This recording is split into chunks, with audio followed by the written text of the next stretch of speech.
Assalamualaikum semuanya, selamat datang di channel Kisah Rumahku. Di video kali ini kita akan bahas kisah menarik buat kalian. Pengorbanan yang tak berharap balasan, namun justru mendapat hinaan dan cacian yang sangat menyakitkan. Bagaimana kisah lengkapnya? Happy ending atau sad ending? Yuk kita simak videonya sampai akhir. Kamu bodoh banget sih. Masa ngerjain gini aja nggak becus? Saya bisa pecat kamu loh. Maaf Bu, lain kali saya akan lebih hati-hati. Tolong jangan pecat saya.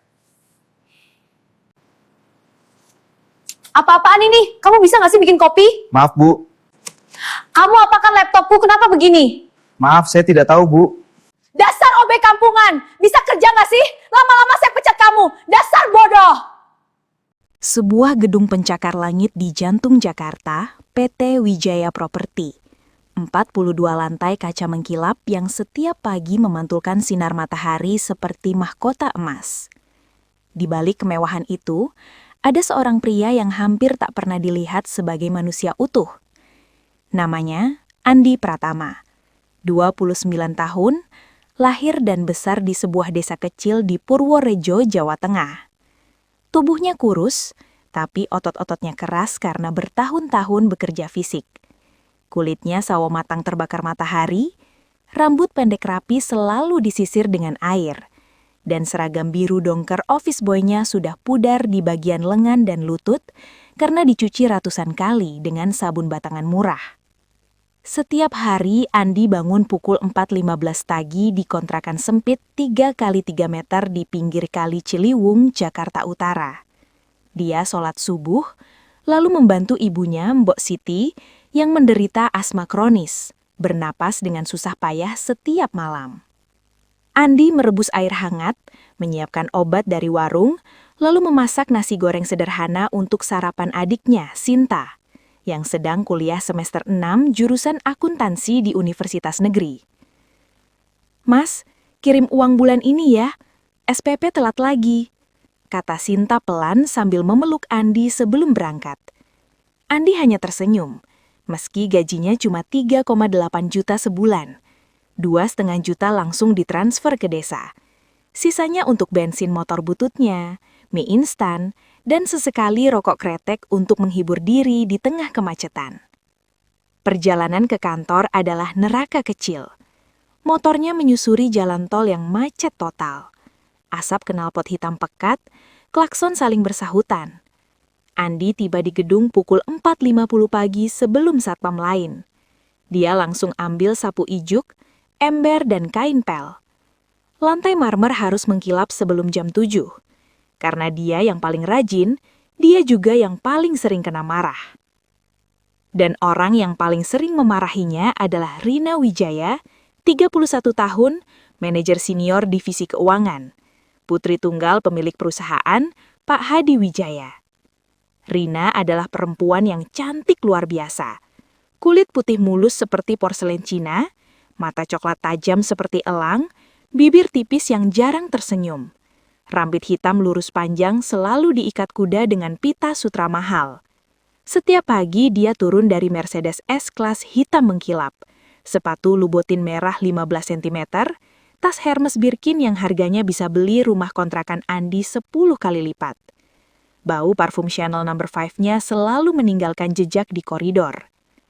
Tapi di balik semua kemewahan itu, Rina menyimpan rahasia besar. Dia menderita talasemia intermedia, penyakit darah bawaan kronis yang membuat sumsum tulangnya sulit memproduksi hemoglobin cukup. Sejak kecil dia rutin transfusi, minum obat pengikat besi yang mahal, dan menyembunyikan penyakitnya rapat-rapat karena ayahnya bilang Wijaya tidak boleh terlihat lemah. Stres, kurang tidur, atau emosi berlebih bisa memicu kambuh hebat. Pucat seperti mayat, sesak napas, jantung berdegup kencang, dan kadang pingsan mendadak. Andi tidak tahu itu semua. Baginya, Rina adalah ratu, dewi, segalanya. 3 tahun lalu, hari pertama Andi kerja, Rina memarahinya habis-habisan karena kopi yang dia seduh terlalu panas. Sejak saat itu, Andi belajar. Rina suka kopi hitam dengan sedikit kayu manis dan gula aren sedikit saja. Setiap pagi, Andi bangun lebih pagi lagi hanya untuk membeli kayu manis segar di pasar. Tapi Rina tidak pernah tahu. Dia hanya bilang dingin, "Obe, lain kali jangan bikin saya nunggu." Mari kita masuk ke hari-hari biasa Andi yang penuh penghinaan, tapi cintanya tak pernah pudar.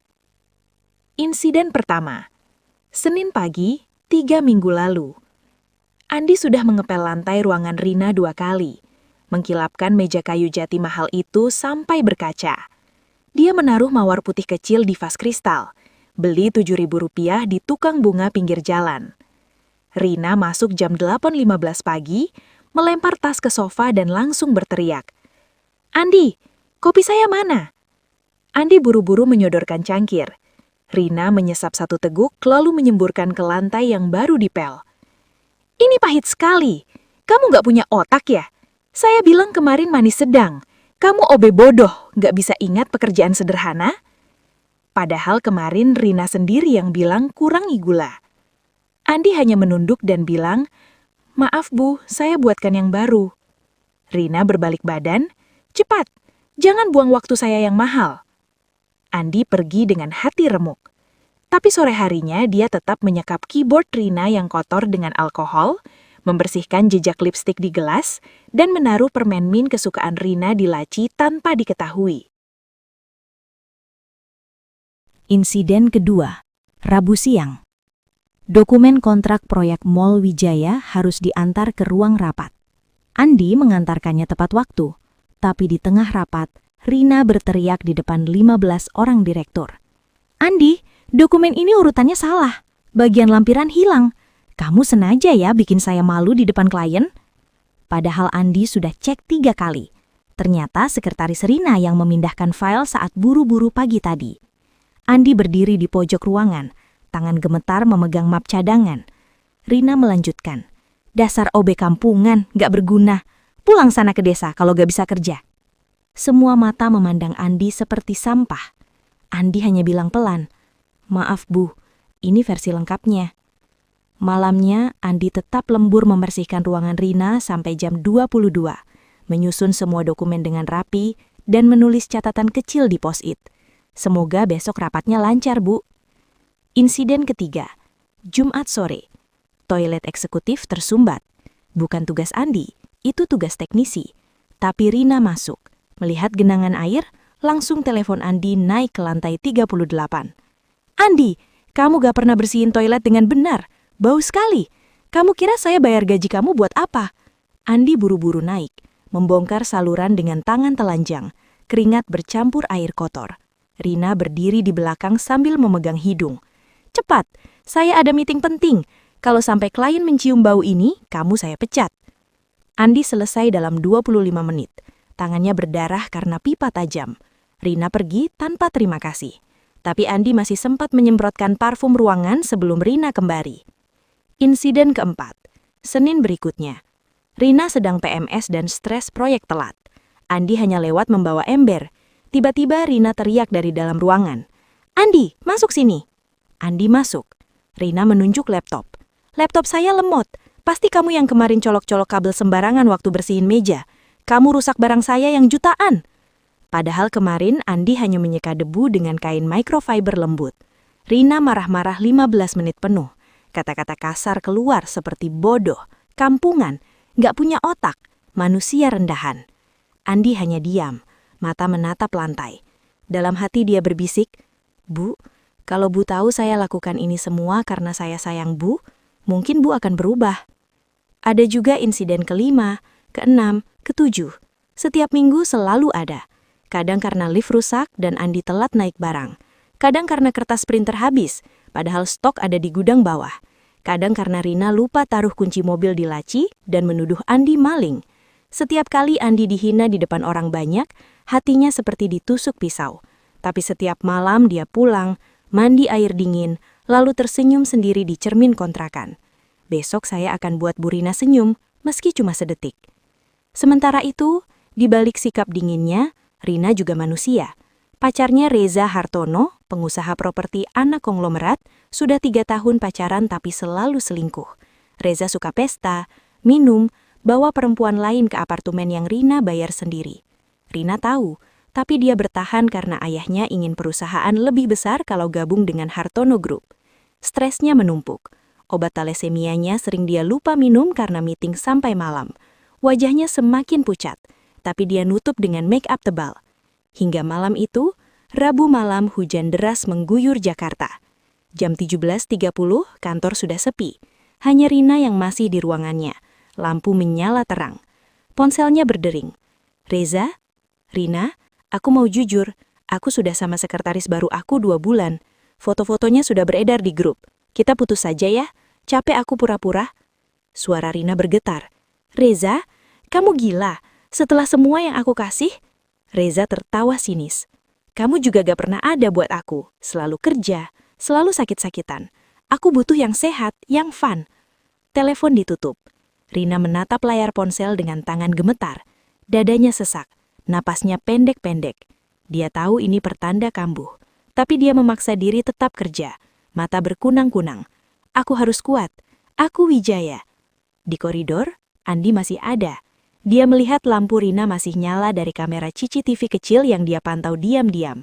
Bukan untuk jahat, hanya khawatir. Dia naik lift dengan ember dan kain pel, berniat membersihkan ruangan terakhir sebelum pulang. Pintu ruangan Rina terbuka sedikit. Andi ketuk pelan.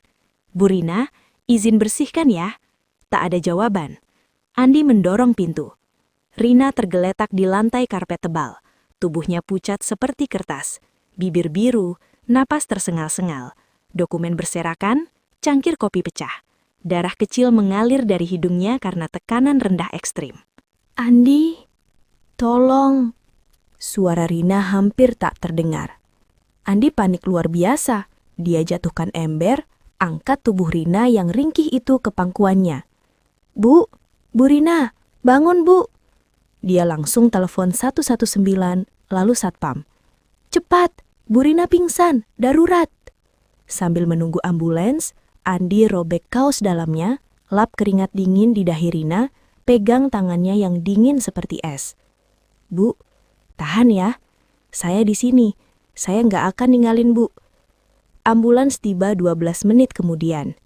Di Rumah Sakit Harapan Kita, dokter langsung keos di UGD. Pasien talasemia intermedia, hemoglobin drop ke 4,2, krisis hemolitik akut karena stres berat, butuh transfusi darurat 4 kantong, golongan darah AB negatif. Stok malam ini tinggal 1 kantong. Andi yang duduk di luar ruang perawatan mendengar semua. Dia langsung berdiri, badannya gemetar. "Dokter, saya AB negatif. Ambil dari saya, sebanyak yang dibutuhkan." Dokter memeriksa rekam medis Andi. "Anda baru donor 6 minggu lalu. HB Anda 12,1. Risiko Anda juga tinggi." Andi memegang lengan dokter. Air mata mengalir. "Dokter, tolong selamatkan Bu Rina.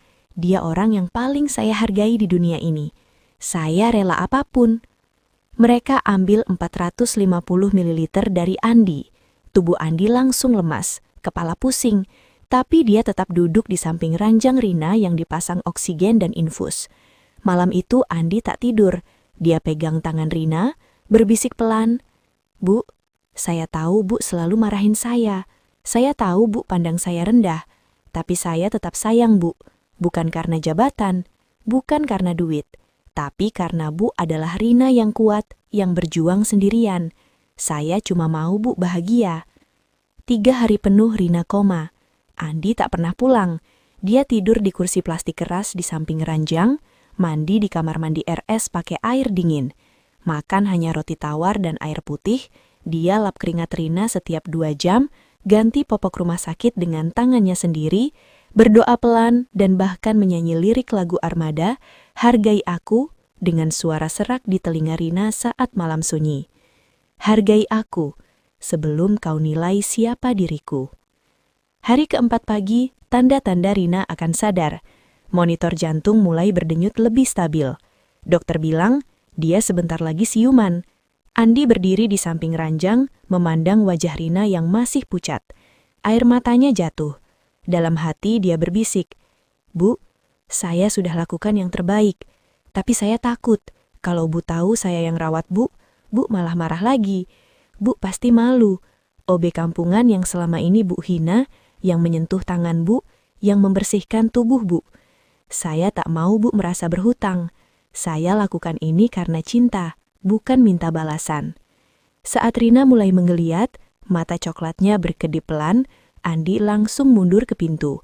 Dia melihat sekilas Rina membuka mata, lalu berbalik dan berlari keluar ruangan. Dia temui dokter di koridor. "Dok, tolong jangan bilang nama saya. Katakan saja ada donatur anonim. Saya cuma OB. Bu Rina pasti jijik kalau tahu." Dokter mengangguk berat, matanya berkaca-kaca melihat ketulusan Andi. Rina sadar sepenuhnya sore harinya. Suaranya lemah. "Dokter, siapa yang selamatkan saya?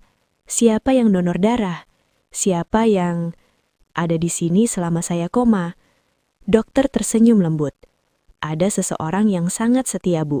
Dia donor darah meski kondisinya sendiri lemah. Dia rawat Bu 3 hari 3 malam tanpa tidur. Tapi dia minta identitasnya dirahasiakan. Katanya dia sudah cukup bahagia Bu selamat." Rina terdiam. Air matanya jatuh pelan. Siapa orang sebaik itu?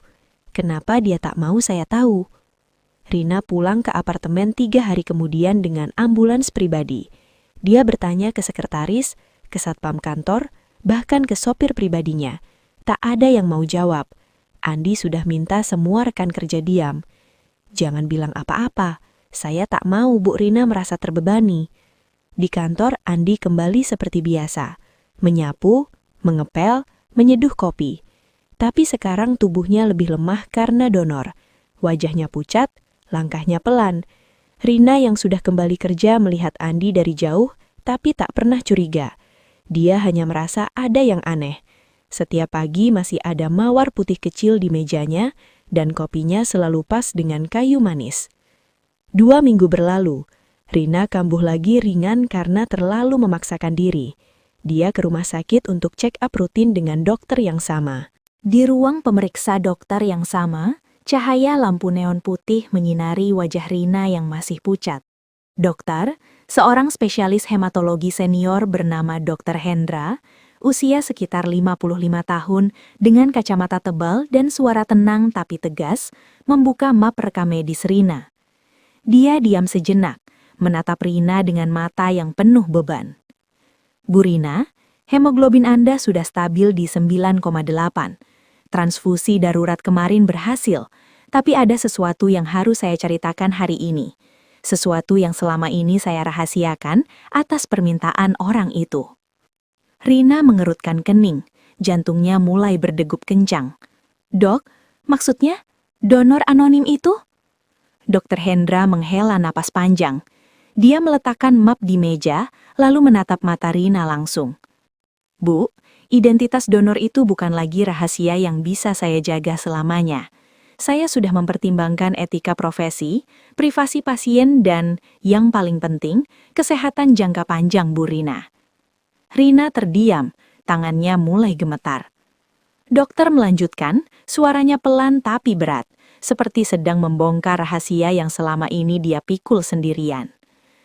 "Pertama, Bu Rina menderita talasemia intermedia. Ini penyakit kronis seumur hidup. Artinya Bu akan butuh transfusi darah rutin, mungkin setiap 3-4 minggu sekali, untuk menjaga hemoglobin tetap stabil. Dan yang paling krusial, golongan darah AB negatif sangat langka di Indonesia. Kurang dari 1% populasi punya golongan ini.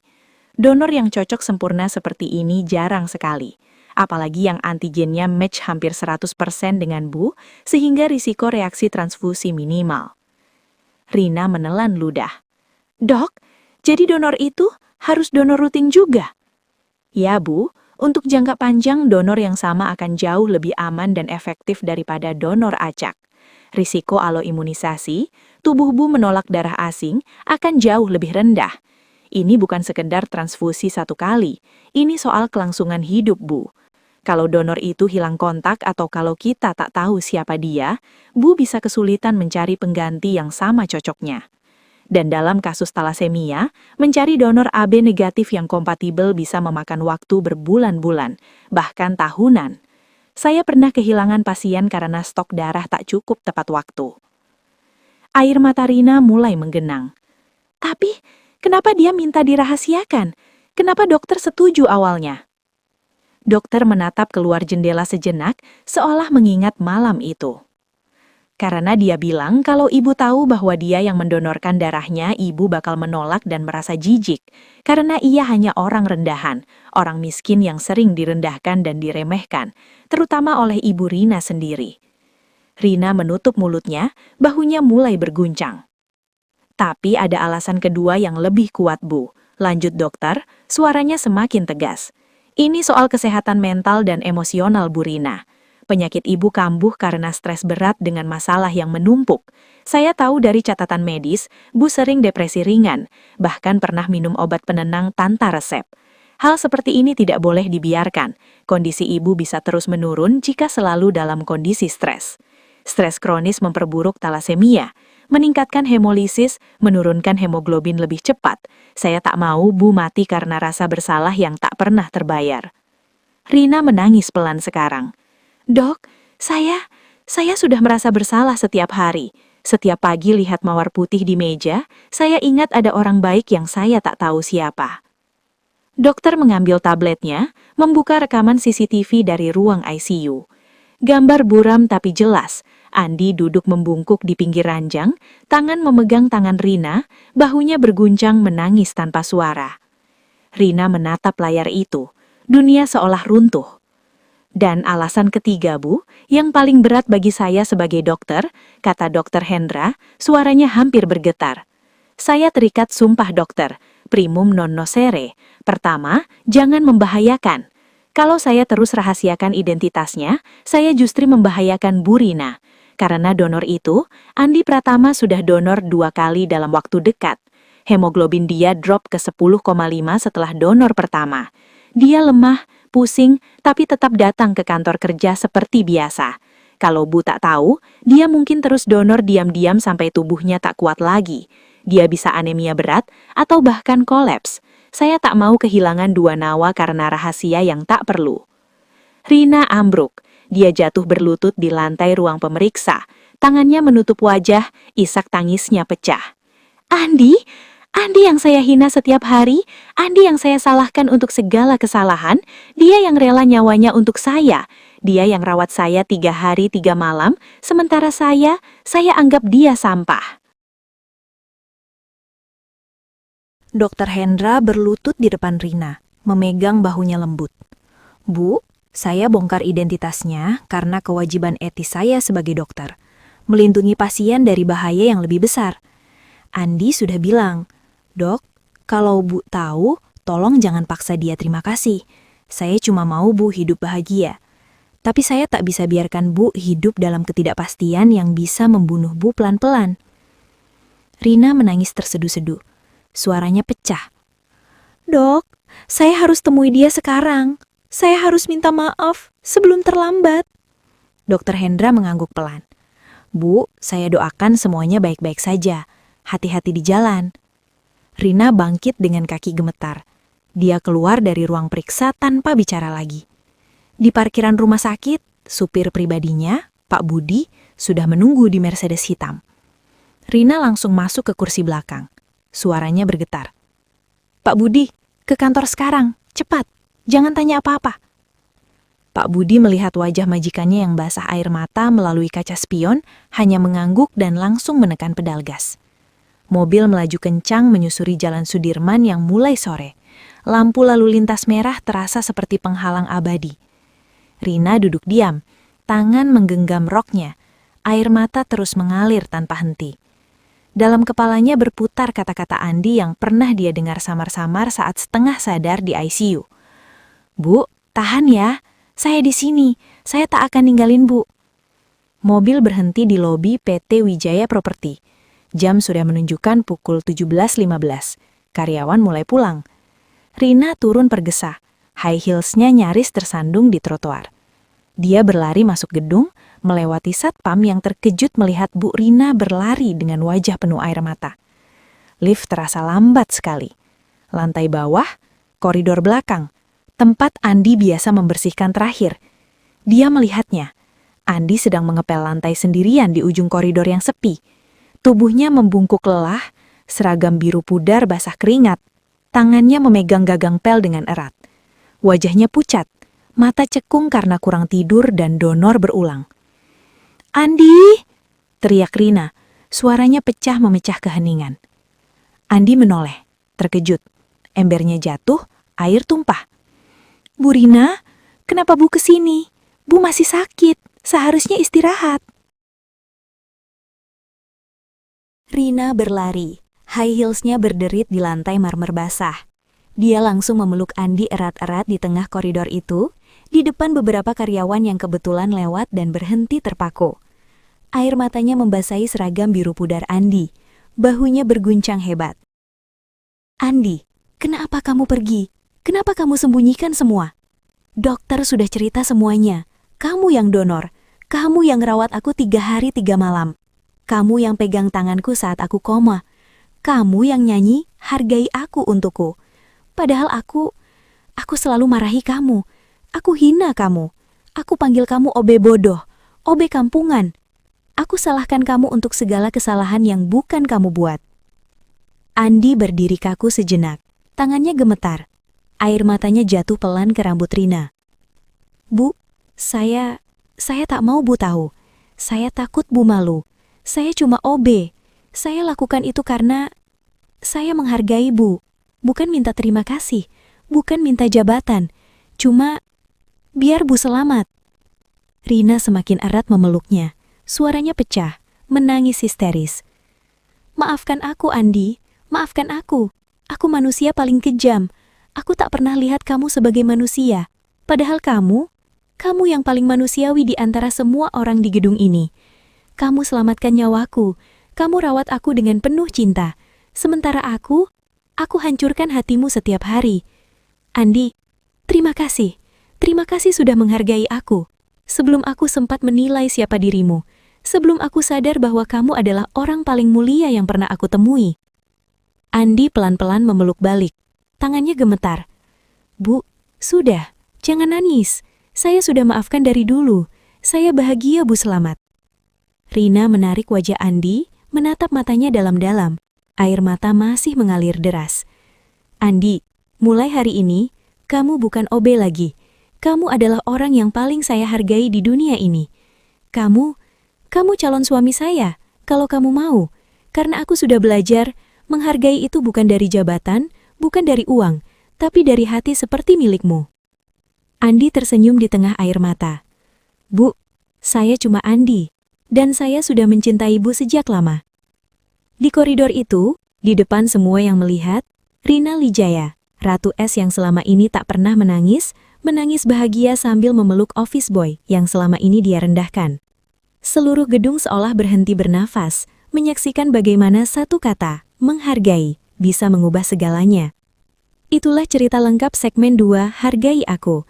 Cerita tentang cinta tulus, pengorbanan tanpa pamrih, dan kekuatan satu kata, menghargai. Teman-teman, kalau kamu menangis mendengar ending ini itu artinya hati kamu masih hidup. Karena di dunia nyata, masih banyak Andi yang dihina setiap hari, dan masih banyak Rina yang baru sadar terlambat. Jadi mulai hari ini, hargai orang di sekitarmu. OB, tukang parkir, cleaning service, atau siapapun. Karena suatu hari, orang itu bisa jadi penyelamat nyawamu. Terima kasih sudah mendengarkan sampai selesai dengan air mata. Like kalau kamu terharu sampai menangis. Komen, "Andi maafin aku," kalau kamu pernah merendahkan seseorang. Share ke orang yang perlu diingatkan, dan subscribe untuk cerita video klip Armada lainnya. Karena kita semua pantas dihargai.